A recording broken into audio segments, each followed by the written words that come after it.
ओम नमः शिवाय। शिव शक्ति भक्त विपन खन्ना की आप सबको नमस्ते दोस्तों।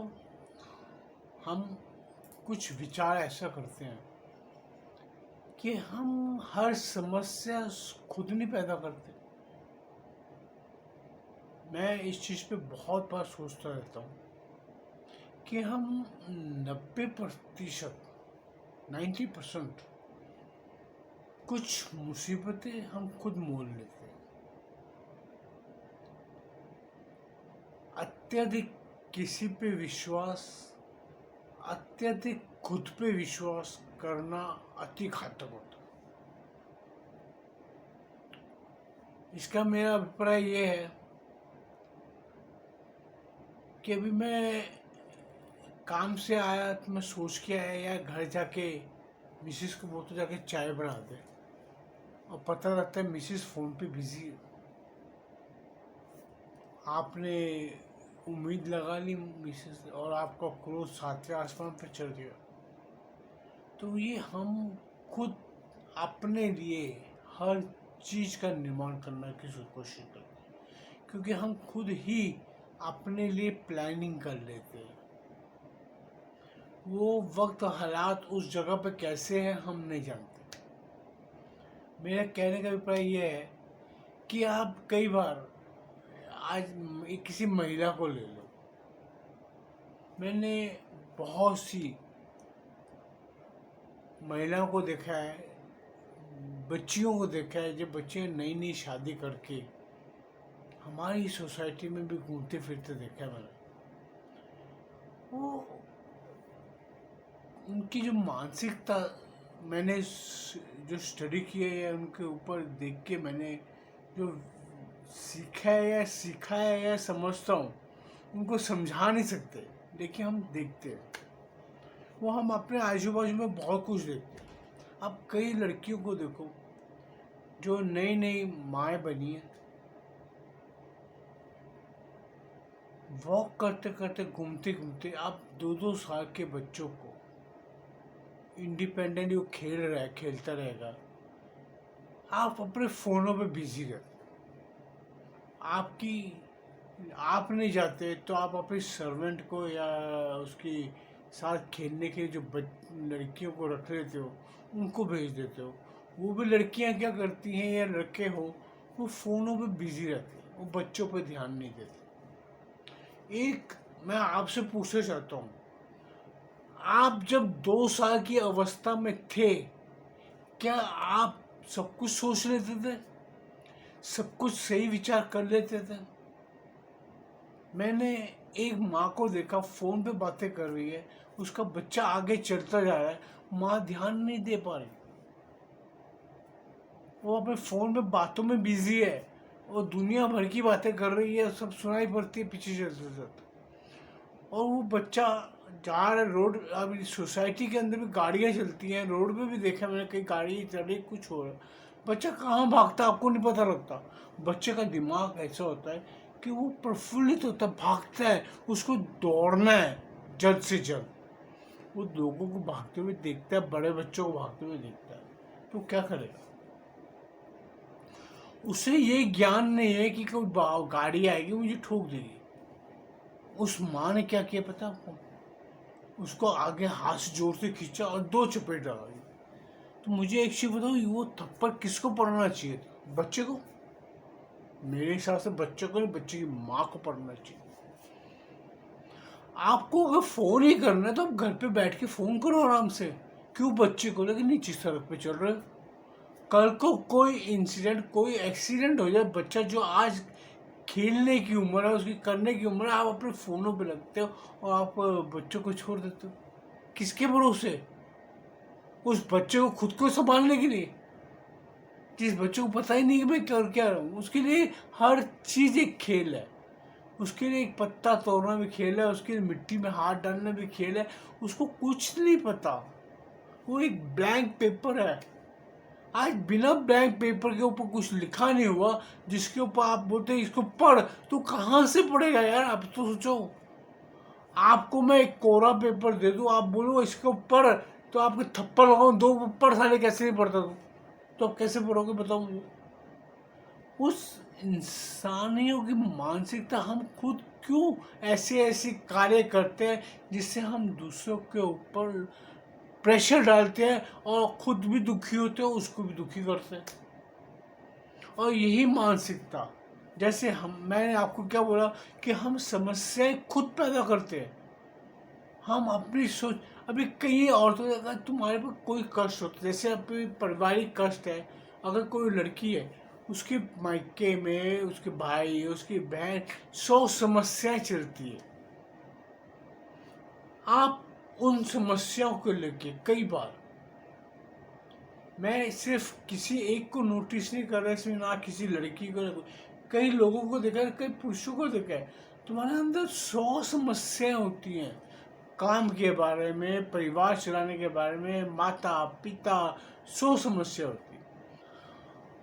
आप उस क्रोध को उस बच्चे के ऊपर निकाल देते हो, अपने घर के परिवार के ऊपर निकाल, अपनी पत्नी भी निकाल देते हो। कभी आपने ये चीज सोचा कि क्यों करते हो? आप जिस समस्या को लेके अपने मस्तिष्क के अंदर चल रहे हो, उसका रिएक्शन आप अपने संतान पे निकालते हो, जिस संतान को उस चीज का ज्ञान ही नहीं है। हम परिवारों में के अंदर ऐसी एक समस्या मुझे खुद पैदा करते हैं, जिसे दोस्तों बहुत, आज मैं भी इस उम्र में पहुंचा हूँ, मैंने भी परिवार चलाया, मैं भी इन चीज़ों को समझता हूँ। हमारे दिमाग पे बहुत सारे प्रेशर्स आते हैं, कोई व्यापार का, कोई नौकरी का, कोई 100 तरह के। कई बार हम किसी और की टेंशन लेके हम अपने दिमाग में बैठ जाते हैं। एक खासकर ये मर्दों में चीज़ थोड़ी कम होती है, उसके पास सिर्फ व्यापार की या नौकरी की होगी। लेकिन औरतों के अंदर मैंने ये समस्या, महिलाओं को बोल, मैं औरत वर्ड नहीं यूज़ करना चाहता, जैसे बहुत जन चाहते हैं औरत का वर्ड नहीं यूज़ कर, मैं एक महिला सशक्त नारी के लिए मैं बोल रहा हूँ। बहुत उसको सोचना चाहिए। कई बार वो छोटी छोटी अपनी सहेली के साथ क्या हो गया, मेरी उसकी बहन के साथ क्या हो गया, उसके भाई के साथ क्या हो गया, उसकी माँ को क्या हो रहा है, आप हर एक समस्या को अपने दिमाग में लगा लेते हो। उसके बाद उसका रिएक्शन आप बच्चे से करते हो। आप क्यों? वो बच्चे का कसूर क्या है बताइए मुझे। एक बच्चा जो पैदा हुआ है, उसको 2 साल, साल 1.5 साल हुआ, अभी तक उसने पूरा ज्ञान नहीं लिया। उसे ये समझ नहीं है कि एक मैं जो माचिस की तीली भी छेड़ रहा हूँ तो उसमें से आग लगने की मेरी उंगली सड़ जाएगी। उसे ये भी पता नहीं। अगर वो कुर्सी से कूद रहा है, उसको ये नहीं पता कूदने पे मेरे को लग सकती है। जिसके पास ये ज्ञान नहीं है, आप उसको चाहते हैं कि वो आपकी हर आज्ञा माने। अगर नहीं मानते तो आप बोले मैं तेको मारूंगा, ये करूंगी, वो करूंगी। कैसे आप चलोगे बताओ मुझे। हम खुद जो समस्याएं पैदा करते हैं, हम अपनी वो चीजें हम अपनी संतानों पे थोपते हैं जो चीजों को कोई मायने नहीं रखता। आप खुद सोचते हैं, आप खुद ही विचार करते हैं और खुद ही उसका रिएक्शन भी करते हैं। आपने कभी सोचा जो आप सोच रहे हो कि आपका बच्चा सोच रहा है वो? आप कोई छोटे बच्चे जो 3 साल 4 साल 5 साल के हो गए, जो स्कूल जाना चालू, हर बच्चे की एक कैपेसिटी होती है, एक ग्रहण करने की शक्ति होती है। आज माँ बाप सोचते हैं कि यार मेरा बच्चा पढ़ता नहीं, ये नहीं करता। आप उसको जो पढ़ाना चाहते हैं, आप देख रहे हो क्या पढ़ रहा है। वो पढ़ना भी चाहता कि नहीं चाहता वो चीज़। आप उसके ऊपर इतना बालपन से प्रेशर डाल देते हैं कि वो बच्चा डेवलप कैसे होगा। पहले उसको ये तो देखो करना क्या चाहता है, चलना क्या चाहता है, वो बात क्या कर रहा है। आप बच्चों को समझो पहले, उसकी कार्रवाई करने की शक्ति। अभी जो थोड़े बच्चे बड़े हो जाते हैं, जो 14 15 साल के हो रहे, जो कैरियर बनाने की एक पहली दहलीज पे रखे जाते हैं। एक तो आज हमें जो जो अंग्रेजी शिक्षा के पद्धति के पीछे स्कूल कल्चर के ऊपर हमें ले जाया गया है, जो कि हमारे सनातन के अंदर स्कूल कल्चर नहीं था। हमारे इसके अंदर गुरुकुल होते थे। उन गुरुकुलों में ये दिखाया जाता था जैसे आज मैं कहता हूँ आपको, मोदी की ये शिक्षा में बहुत सी स्किल के ऊपर काम करता है कि हर बच्चे के अंदर एक गुण होता है, उस गुण को उजागर करना। शिक्षा पद्धति यही होनी चाहिए। आज मेरे अंदर कुछ कला है, मैं उस चीज़ से ऊपर डेवलप करूँगा तो मैं ज़्यादा निखरूंगा। आप एक कोई पुष्प है, कोई पौधा है, जैसे एक मैं आपको मिसाल देता हूँ, नारियल का पेड़। नारियल का पेड़ कोस्टल एरिया में समुद्र किनारे जितना उगेगा, जितना फलेगा, आप उस नारियल के पेड़ को लाके दिल्ली में लगा दो, अब मुझे उसके अंदर से एक नारियल लगा के दिखा दो। मुझे किसी का बाप वैज्ञानिक आके भी उसके अंदर नारियल नहीं उगा सकते। ठीक है, पौधा कुछ देर जिंदा रहेगा फिर मर जाए। खजूर का उग जाता है, नारियल का नहीं उगता। नारियल को खारा पानी चाहिए, खारी मिट्टी चाहिए। उसने उधर ही खिलना है, उधर ही बनना है, और उसकी जैसे मिठास कोई नहीं दे सकता। यही चीज़ दोस्तों मैं बताना चाहता हूँ कि हम खुद समस्याएं क्यों पैदा करते हैं। आज आप अपने बच्चे जो 15-16 साल के हो रहे हैं, आज उनको पूरा डेवलप करने दो। उनके अंदर देखो क्या उसकी रुचि है, क्या वो साइंटिस्ट बनना चाहता है, वैज्ञानिक बनना चाहता है, क्या उसकी पढ़ाई में कला के अंदर है, या ड्राइंग आर्टिस्ट बनना चाहता है, क्या वो एक्टिंग करना चाहता है, हीरो बनना चाहता है, कलाकार बनना चाहता है।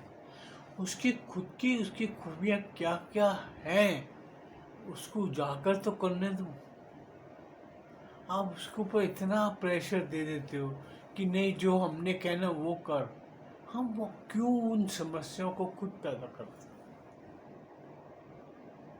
मैं दोस्तों ये पारिवारिक बातें इसीलिए लाता हूँ कि मैंने जो परिवारों में देखा है वही चीज़ें मैं सबको समझाना चाहता हूँ कि कोई जो नया लड़का लड़की अपने परिवार बसा रहे हैं, कृपया इस चीज़ पे ध्यान दें। आप अपने बोझों को, अपने सोच को अपनी उन संतानों पे मत ला दो कि जो उसके लायक नहीं है। वो नहीं लेना चाहती आपसे आपकी जो सोच को। उस फूल को खुद खिलने दो, उसको अपने हिसाब से बढ़ने दो। आप ये कमल की कटिंग नहीं कर रहे, जो कमल की कटिंग लगा के इधर की उधर लगाते जाएंगे। ये बच्चा है, बच्चे को खुद डेवलप होने दो। उसको प्यार, उसको मोहब्बत चाहिए। आपकी हिटलर शाही नहीं चाहिए उसको, आपका क्रोध नहीं चाहिए उसको। अगर प्यार नहीं दे सकते, कम से कम नफरत मत दो उसे आप वो चीज सिखा रहे हैं जो आपके अंदर गंदगी है ऑलरेडी। आप अपना कचरा उसके दिमाग में क्यों दे रहे हैं। आप एक छोटे से शिशु को, 2-3 साल के बच्चों को ऐसी शिक्षा देना चाहते हैं जो आपके पास पहले से है, और जो आपको लोग खुद नहीं पसंद करते, आप वही शिक्षा अपनी संतान को देना चाहते हैं। क्यों? आप अपनी समस्या उसको मत दो। आप 100 समस्या लेके बैठते हो। आज आप 25 साल, 30 साल, 35 साल, कितने वॉट एवर, मुझे नहीं पता वो लड़की हो या लड़का हो, वो बालक है बालिका है, कौन है ये मायने नहीं रखता। आप अपनी जो उस विचार है, अपनी जो शिक्षा है, अगर आप खुद गलत शिक्षा ग्रहण करके आ रहे हैं, आप वही शिक्षा अपने बच्चे को दे, आपको पता उसका रिजल्ट क्या होगा। जब वो बच्चा बड़ा होगा, डेवलप होगा, वो आपसे ज्यादा अवगुण लेके पैदा होगा। मेरी बात को नोटिस करके रखना। वो सगुनी नहीं होगा, वो निर्गुणी होगा। वो आपने जो गंदगी उसके अंदर बीज जो बो रहे आज, वो कल आपके सामने आने वाले। जब आप बूढ़े होंगे ना, तब आपको समझ आएगी कि मैंने उसको क्या शिक्षा दी। वही शिक्षा वो आप पे लागू करेगा। जब वो आपके साथ ये सब करेगा ना, तो आपको समझ आएगी कि मैंने क्या बेवकूफ़ी की है। आज आपके अंदर जो अवगुण है, अवज्ञान है, आप उस अवगुण अवज्ञान को अपने संतानों पे मत थोपो। वो समस्याएं मत पैदा करो जो समस्या आपके अंदर है। वो अगर महिला है, लेडीज है, लड़की है जो नवविवाहित है, मैं उसकी किसी की उम्र पर नहीं जाता। मैं सिर्फ यही कहता हूँ कि आप अपने अंदर की गंदगी बच्चों के ऊपर मत ला दो। गंदगी सदा बो मारती है। अगर आपके अंदर कोई अवगुण है तो वो अवगुण अपने संतानों में मत दो। आपको खुद को पता है आपके अंदर ये कमी है। अगर आपके अंदर अत्यधिक क्रोध है, अत्यधिक द्वेष है, अत्यधिक आपके अंदर मानसिकता ठीक नहीं है, तो आप अपनी संतान को वही चीज़ें मत सिखाओ। उसे एक बहुत सुंदर फूल बनाओ जिसकी खुशबू आपके परिवार में, आपके समाज में फैले। आप खुद सारा दिन मोबाइल पे बैठे रहोगे और आप अपने बच्चों को बोलोगे मोबाइल को हाथ मत लगा, मैं तेरे हाथ तोड़ दूंगी। क्यों तोड़ोगे अभी? तो आप क्या कर रहे हो हाथ में मोबाइल लेके? आप क्या करते हो? मैं ये चीज़ बहुत नोटिस करता हूँ दोस्तों कि आज माँ बाप दोनों जो कार्य खुद कर रहे हैं वही कार्य बच्चे को ना करने के लिए देते हैं कि तू मत कर। आज वो खुद टीवी देखते होंगे, बल्कि बच्चे तूने टीवी नहीं देखना, अरे तू मत खुद मत देखो तो वो नहीं देखेगा। आज हर चीज आप खुद करते हैं। आप खुद शराबें पी रही है, सिगरेट पी रही है बच्चों के सामने, उसको बोलते नहीं ये गंदी चीज है, और कई माँ बाप तो देखो उसको पिला भी देते। क्या करते हो? क्यों ऐसी समस्याएं पैदा कर रहे हो? जो समस्या आपको जब बड़ा होगा वो उसके 10 गुना आपके सामने पेश करेगा। ऐसी समस्याएं मत पैदा करो जो समस्या आपके लिए घातक हो। आप अगर आपके बड़े बुजुर्ग आपको समझाए, आजकल वैसे भी फैशन है बड़े बुजुर्गों को साथ में नहीं रखने, अकेले रहना है, इंडिपेंडेंट चाहिए हमें। इंडिपेंडेंट में यही शिक्षा आप अपने बच्चों को देंगे तो बड़ा होगा तो वो आप क्या करेगा? धक्का मारेगा, निकाल देगा वो भी आपको। इस समझ के चलना मेरी बात। जिन बड़े बुजुर्गों को आपको नफरत होती है वो बड़े बुजुर्ग आप भी बनोगे। मैं दोस्तों यही कहता हूँ, ये समस्याएं हम स्वतः पैदा करते हैं और खुद ही उसका निर्वाचन करते हैं, बाद में खुद ही सहते हैं। फिर हम ईश्वर को दोष देते कि भगवान मैं मर गया, मेरा ब्लड प्रेशर बढ़ गया, मेरा सर में फट गया, मेरे को ट्यूमर हो गया, श्यूमर हो गया, क्या क्या हो गया, वो बाद में फिर खुद ही उन समस्याओं के लिए लड़ते रहो। मैं इसीलिए कहता हूँ हम समस्याएं पैदा करते हैं, समस्या कहीं नहीं होती, समस्या हमारे अंदर होती है। हम जो नौजवान जो आज परिवार बसा रहे हैं, कृपया इस चीज़ को ध्यान दें। जो शिक्षा आज आप अपने बच्चों को देंगे वो कल आप पे ही लागू होनी है। ये समझ के चलना मेरी दोस्त। सही शिक्षा लो, सही शिक्षा दो, बच्चों को जीने दो और स्वतः भी खुद जियो। समस्याएं मत पैदा करो, समस्याओं के खुद ही तुम जनक हो। तुम जनक हो, तुम खुद पैदा करते हो। उस समस्याओं को खत्म करो। ओम नमः शिवाय। दोस्तों अगर मेरी ये वीडियो या मेरे विचार आपको पसंद होते हैं, कृपया वीडियो को लाइक कीजिए, चैनल को सब्सक्राइब कीजिए, बेल आइकन दबा दीजिए। अगर हो सके तो मेरा वीडियो शेयर भी कर सकते हैं। ओम नमः शिवाय।